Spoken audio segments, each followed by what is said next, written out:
Welcome to my YouTube channel Shri Saugata astropalmist. তো আজকের আমি আমার ইউটিউব চ্যানেলে কিছু প্রশ্ন উত্তর পর্ব নিয়ে আলোচনা করব। অর্থাৎ বিভিন্ন সাবস্ক্রাইবার এবং ভিউয়ার্স অনেক আশা করে কমেন্ট বক্সে কিছু প্রশ্ন জিজ্ঞেস করেন, তো আমি সময় পাই না দেখার মতো। আমি প্রশ্ন উত্তরগুলো সিলেক্ট করে সেগুলো যেগুলো সার্বিকভাবে জ্যোতিষ সম্পর্কিত অ্যান্সার দেওয়ার ব্যাপার থাকে সেগুলো আমি নিশ্চয়ই দেবো, কিন্তু পার্সোনাল বার্থ চার্টের ব্যাপারটা আলাদা। কিন্তু কিছু প্রশ্ন উত্তর যেগুলো সাজেস্ট করেছি সেগুলো মানে সাবস্ক্রাইবাররা করেছেন জ্যোতিষ সম্পর্কিত, জেমস্টোন সম্পর্কিত, সেইগুলো আজের আমি চেষ্টা করব উত্তর দেওয়ার, যাতে তাদের উপকার হয় বা তারা সঠিক জিনিসটা জানতে পারে। ইউটিউব চ্যানেলটা খুলেছি যাতে জ্যোতিষশাস্ত্রের ঠিকমতো প্রচার হয়, সঠিক জ্যোতিষশাস্ত্র বিষয়ে লোকে জ্ঞান অর্জন করতে পারে, জ্যোতিষের প্রচার ঠিকমতো হয় এবং জ্যোতিষশাস্ত্রটি সম্পর্কে জানতে পারে। তো আজের আমি প্রথম একটা প্রশ্ন, যেগুলো সাধারণভাবে প্রশ্নগুলোর মধ্যে একটা প্রশ্ন সিলেক্ট করব, যেগুলো প্রশ্নগুলো আমরা পেয়েছি তার মধ্যে আমি যে প্রশ্নগুলো পেয়েছি তার মধ্যে একটা গুরুত্বপূর্ণ প্রশ্ন, পীতাম্বরী নীলার সাথে কি প্রবাল ব্যবহার করা যায় বা ধারণ করা যায় কি? শুনে রাখুন, পীতাম্বরী নীলাটা কাকে দেওয়া হচ্ছে, কোন লগ্নের লোক? এটা যদি শনির লগ্ন, অর্থাৎ যেগুলো হচ্ছে মকর রাশি, কুম্ভ রাশি, তারপরে হচ্ছে যেগুলো হচ্ছে বুধের লগ্ন, মিথুন রাশি, কন্যা রাশি, তারপরে হচ্ছে শুক্রের লগ্ন মানে বৃষ লগ্ন, তুলা লগ্ন, অর্থাৎ মকর লগ্ন, কন্যা লগ্ন, মকর লগ্ন, কুম্ভ লগ্ন, স্যাটার্নের লগ্ন, রাশিতে লগ্ন, বৃষ লগ্ন, তুলা লগ্ন, মিথুন লগ্ন, কন্যা লগ্ন, বুধের লগ্ন, স্যাটার্নের লগ্ন আর শুক্রের লগ্ন। লগ্নের জাতকরা লগ্নটাকে প্রধান দেখতে হয় সাধারণভাবে। এদের ক্ষেত্রে রক্তপলা সাধারণত ধারণ করাই যায় না, এবং এরা পীতাম্বরী নীলাটা ধারণ করতে পারেন অনেক ক্ষেত্রে। এদের ক্ষেত্রে পোখরাজটা যদি কোনো কারণে ধারণ না করা যায়, সেটা জন্মকুণ্ডলী দেখতে হবে। ডাইরেক্ট পোখরাজ যদি না পড়া যায়, সেখানে পীতাম্বরী নীলা তাদেরকে দেওয়া হয়। কিন্তু রক্তপলাটা সাধারণভাবে, যেহেতু এটা রক্তপলা একটা পাপগ্রহের প্রতিকার, সেহেতু রক্তপলাটা সাধারণভাবে এদের ক্ষেত্রে ধারণ করাটা যায় না। তবে কিছু ক্ষেত্রে যেমন হচ্ছে রাশিটা ধরুন অন্য রাশি হলো, তাহলে কিন্তু যে রাশিটা ধরুন মেষ রাশি, সিংহ রাশি, বৃশ্চিক রাশি, কর্কট রাশি, এটা হয় রাশির প্রভাবটা বেশি থাকলো, তাহলে কিন্তু ধারণ করা যেতে পারে রক্তপলা। তো সবটাই বিচার সাপেক্ষ ব্যাপার। কোনটা সাধারণভাবে পীতাম্বরী নীলার সাথে পলা ধারণ করা যায় খুব কম, সেটা ছক দেখতে হবে। সাধারণত পীতাম্বরী নীলার সাথে রক্তপলা ধারণ করা যায় না, এটা জেনে রাখুন। চারটা দেখতে হবে, দেখতে হবে তার রাশি, তার লগ্ন, তার নবাংশ, এটা দেখে তবে অ্যানালাইসিস করতে হবে যে সাধারণত ধারণ করা যায় না। নীলার সাথে রক্তপলা সাধারণত ধারণ করা যায় না। সেকেন্ড প্রশ্ন, এটা গুরুত্বপূর্ণ প্রশ্ন, যে গুরুত্বপূর্ণ প্রশ্ন সেগুলোই চুজ করেছি আজকের মতো। পঞ্চম ঘরে রাহুর প্রতিকার কি? পঞ্চম ঘরে রাহুর প্রতিকার কি? ফিফথ হাউসে রাহু বসে থাকলে তার প্রতিকার কি এভাবে হয় না, বলে দিই। ফিফথ হাউসে রাহু কারোর ক্ষেত্রে বেনিফিশিয়াল, কারোর পক্ষে খারাপ। সাধারণত ফিফথ হাউসে রাহু কিছু সমস্যা দেয়, পেট রিলেটেড সমস্যা, ম্যারেজ, লাভ রিলেটেড সমস্যা, এডুকেশন রিলেটেড সমস্যাগুলো দেয়। কিন্তু ফিফথ হাউসের রাহু বসে আছে আর গোমেদ পড়ে নিলাম, এটা হয় না। দেখতে হবে তার লগ্নটা কি আছে, এটা খুব ইম্পর্টেন্ট, এটা একটা বিশেষভাবে দেখতে হবে। আর রাহুর পজিশনটা কোন রাশিতে বসে আছে এটা দেখা খুব দরকার। রাহুর অধিপতি, রাহু যে রাশিতে বসে তার অধিপতি কোন রাশিতে বসে আছে সেটা খুব দরকার। তবেই রাহুর প্রতিকার সঠিকভাবে দেওয়া যায়। তার কাজেই একটা মানে বিভিন্ন রাশি লগ্নের লোকেদের ক্ষেত্রে বিভিন্ন জন্মকুণ্ডলীর জন্য প্রতিকার বিভিন্ন রকমের হয়। একটা ইন জেনারেল প্রতিকার অন্তত দেওয়া উচিত নয়, ধারণ করা উচিত নয়। এটা ভালো অ্যাস্ট্রোলজারকে দেখেই অবশ্য প্রতিকার ধারণ করা উচিত। এমিথিস্টের সাথে পলা ধারণ করা যায় কি? রেড পলা সাধারণত না। ইন জেনারেল এমিথিস্টের সাথে রক্ত পলা ধারণ করা যায় না ইন জেনারেল, কিন্তু তার জন্মকুণ্ডলী অবশ্যই দেখা দরকার। স্বাভাবিক এমিথিস্টটা সবাই পড়তে পারে, সেহেতু এমিথিস্টটাকে আমি সেকেন্ডারি সেমি প্রেসিয়াস জেমস্টোনে রাখছি। এখানে রেড পলাটা দেখতে হবে, রেড পলাটা তার ধারণ করা যাবে কিনা।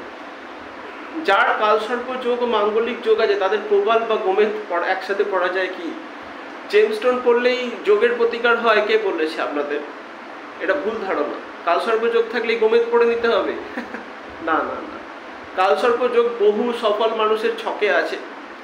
কালসর্প যোগ থাকলেই যে তার খুব খারাপ যাবে তা নয়। কালসর্প যোগ থাকলে আপ ডাউন দেয়। কালসর্প যোগ দিয়ে আরও ভিডিও আসবে। কালসর্প যোগ থাকলেই রাহু প্রতিকার করে নিতে হবে। দেখা গেল লগ্নপতির অ্যান্টি গ্রহ রাহু, তাহলে ক্ষতি বই ভালো হবে না। কাজে সেটাও বিচার সাপেক্ষ ব্যাপার। মাঙ্গলিক দোষ থাকলেই রেড পলা পড়া যায়। সাধারণত মাঙ্গলিক দোষে আমরা রেড পলা দিই, সাধারণত দিই। তবে এক্ষেত্রেও জন্মকুণ্ডলীটা ভালো করে দেখা উচিত। মাঙ্গলিক দোষের একটাই প্রতিকার আমি বলেছি, জটক বিচার করে বিয়ে দেবেন। মাঙ্গলিক দোষ নিয়ে বেশ কিছু ভিডিও করা আছে, সেটা দেখবেন। জেমস্টোন জেমস্টোন জেমস্টোন জেমস্টোন পড়লাম আর যোগের প্রতিকার হয়ে গেল, এটা নয়। জেমস্টোনটা সিলেক্ট করতে অনেক দেখে শুনে, জন্মকুণ্ডলী দেখে শুনে তবে করতে হয়। তবেই সেই জেমস্টোন আমাদের জীবনে উপকার দেয়, আমাদের জীবনে এগিয়ে নিয়ে যেতে সাহায্য করে। ভুল জেমস্টোন যদি কোনো কারণে পড়ি, যাই হোক তাই হোক দেখিয়ে, মানে যাই হোক তাই বুঝে, যাই হোক তাই করে, তাহলে কিন্তু ক্ষতি বই ভালো হবে না বা কাজ করবে না।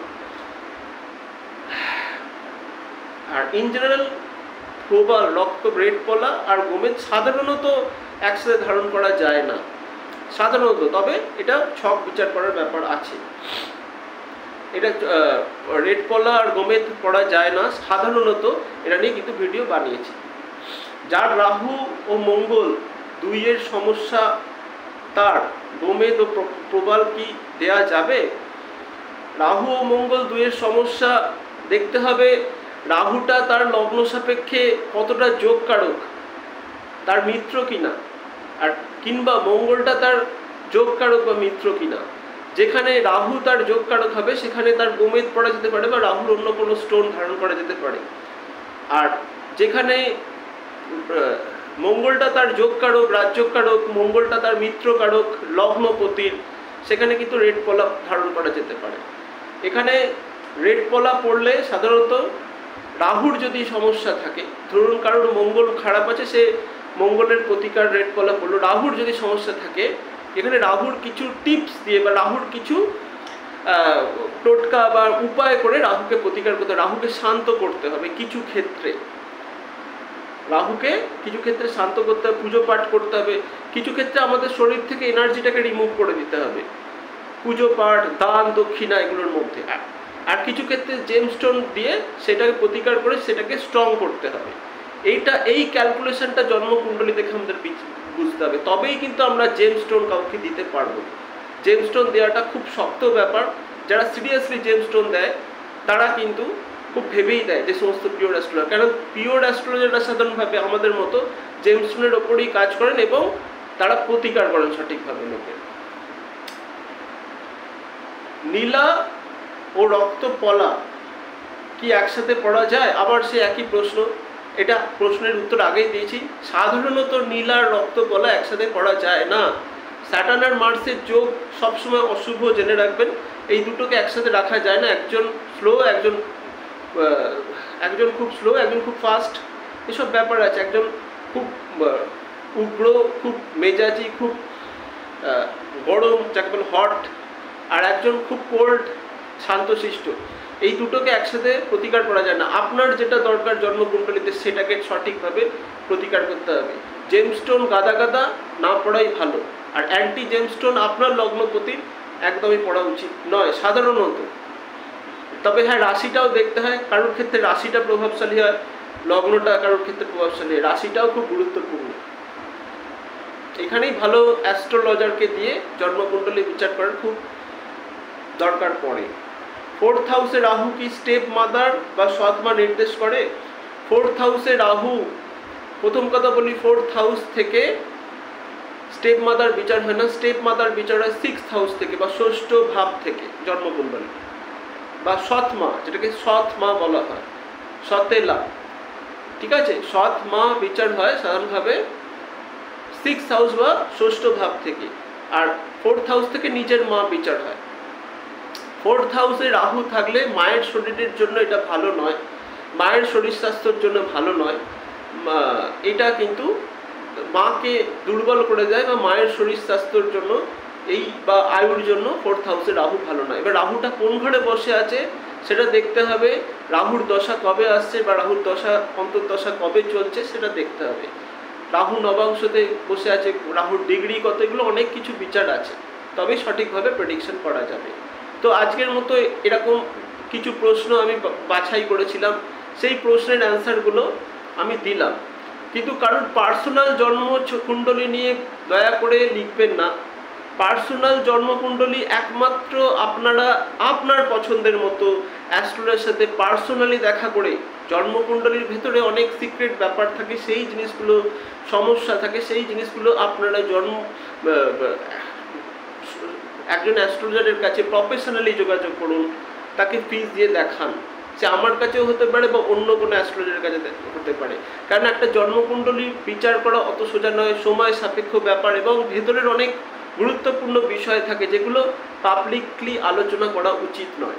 কাজেই আপনারা ভালো, যখন কোনো নিজস্ব জন্মকুণ্ডলীর কোনো যোগ বা কোনো বিষয় সম্পর্কে জিজ্ঞেস করবেন, সেটা কোনো ওপেনলি কমেন্ট বক্সে না করে ভালো অ্যাস্ট্রোলজারের সাথে পরামর্শ নিন, গাইডলাইন নিন। সেটা আপনার এরিয়াতে কোনো ভালো অ্যাস্ট্রোলজার হতে পারে, অনলাইনে হতে পারে, আমার কাছে হতে পারে, অন্য যে কোনো আপনার পরিচিত অ্যাস্ট্রোলজারের কাছে হতে পারে। একজন অ্যাস্ট্রোলজারের সাথে কথা বলে তার কথা আপনার পছন্দ মতো তার কথা অনুযায়ী চলুন, জীবনে ঠিক উন্নতি করতে পারবেন। কেননা ভালো অ্যাস্ট্রোলজার যেমন খারাপ অ্যাস্ট্রোলজারও আছে, তেমন ভালো অ্যাস্ট্রোলজারও আছে সঠিকভাবে গাইডলাইন দেওয়ার মতো।